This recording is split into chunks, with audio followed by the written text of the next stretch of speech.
Thank you for joining Wars of the Rosies.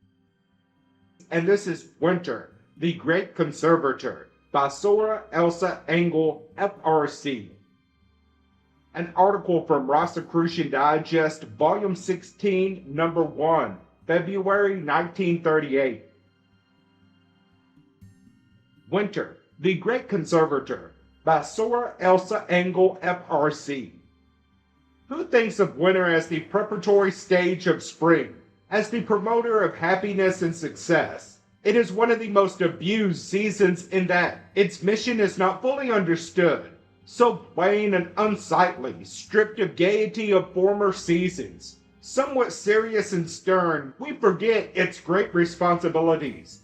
Yet it is the friendliest of all seasons because it goes silently about its great task of laying the foundation for new life to come. Nature takes a rest in renewed activity, and while she presents to us a barren aspect, she is assorting and reconstructing, branching out below and above the ground, and conserving everything of actual value. She protects well everything in her change, and gets little credit for it. Occasionally she wraps herself in white blankets and dozes for a spell, and smiles contentedly because all is well. She knows of all those seeds that have life within them which will burst forth at the right time, though now they look dormant, taking a much-needed rest. There are thousands of creatures waiting to come out rejuvenated when the sign is given. The sap in the trees and bushes have only receded, and gathers new strength so that it can spring into activity and thrill every twig with its vigor, causing them to burst out in new splendor. What a marvelous season winter is!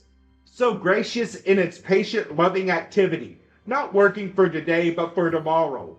Spring is the evidence of its work, but who remembers that? When the early grass and flowers appear under the dissolving white blankets, when the chilliest winds cannot discourage the tender shoots or the songs of birds, should we not remember then that something wonderful must have preceded all this precious new life? When it may then be gone, but it lives in everything we now love and admire. The flowers of today are the seeds of former beauty. The myriad creatures we behold are the offspring of a former life. The tumbling brooks are enriched by the dissolving white blankets of a former season. All is really only a new phase of eternal life, ever recreating itself. When man comprehends this divine system and knows himself a part of it, he will be thrilled with his chances for eternal unfoldment. There will be no more thought of going, but just of coming. Man arrives continuously at a given station. He prepares continuously for arrival at the next station. He may choose his own luggage, which shall accompany him and serve him at his given point. Mistakes in equipment do not have to be repeated.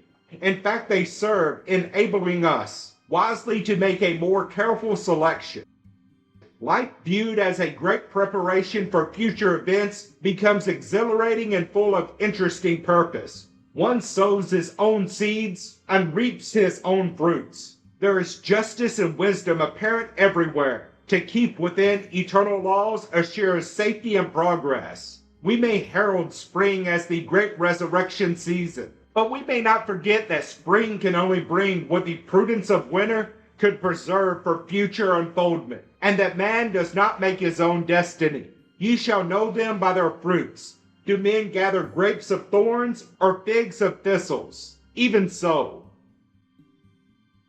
Thank you for watching, and please don't forget to share, like, subscribe, and comment. And if you can, please consider donating to Wars of the Rosies. Links to PayPal and Patreon are in the description. Thank you so very much.